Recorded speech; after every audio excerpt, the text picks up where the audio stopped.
పెద్ద నోట్ల రద్దు తర్వాత బడాబాబులు బంగారంపై కన్నేశారు. ఒకటి కాదు రెండు కాదు ఏకంగా 4000 కేజీల బంగారాన్ని కొనేశారు.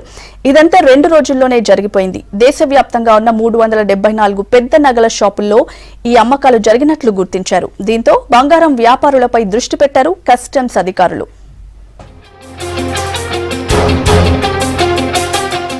బ్లాక్ మనీ బంగారం రూపంలోకి మారుతోంది. బ్యాంకుల్లో డిపాజిట్ చేస్తే గుట్టు బయటపడుతుందని బంగారం కొంటున్నారు నల్ల కుబేరులు. ఇదే అదనుగా కొందరు వ్యాపారులు బంగారం ధరల్ని పెంచి అమ్ముతున్నట్లు తెలుస్తోంది.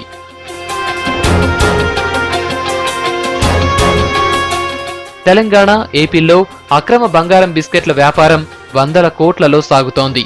బ్యాంకుల్లో సొమ్ము జమ చేయాలంటే గుర్తింపు కార్డు నుంచి పన్నుల వరకు లింకులుంటాయి.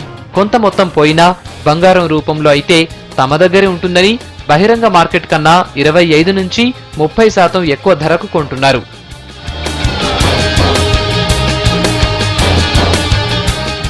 భవిష్యత్తులో బంగారం ధర పెరిగితే ప్రస్తుతం తాము నష్టపోయిన మొత్తాన్ని రాబట్టుకోవచ్చనే ఆలోచనలో ఉన్నారు నల్ల కుబేరులు. 100 గ్రాముల నుంచి కిలో బంగారం బిస్కెట్ల వ్యాపారం తెర వెనుక భారీ స్థాయిలో జరుగుతున్నట్లు సమాచారం. కొందరు వ్యాపారులు 10 గ్రాముల బంగారానికి 40 నుంచి 45 వేల వరకు డిమాండ్ చేస్తున్నట్లు తెలుస్తోంది.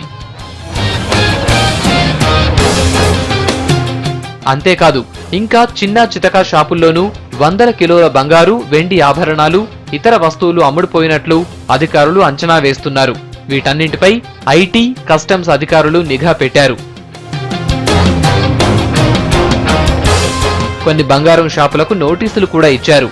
అమ్మకాలపై బిల్లులు, కస్టమర్ల వివరాలు చెప్పాలని ఆదేశించారు.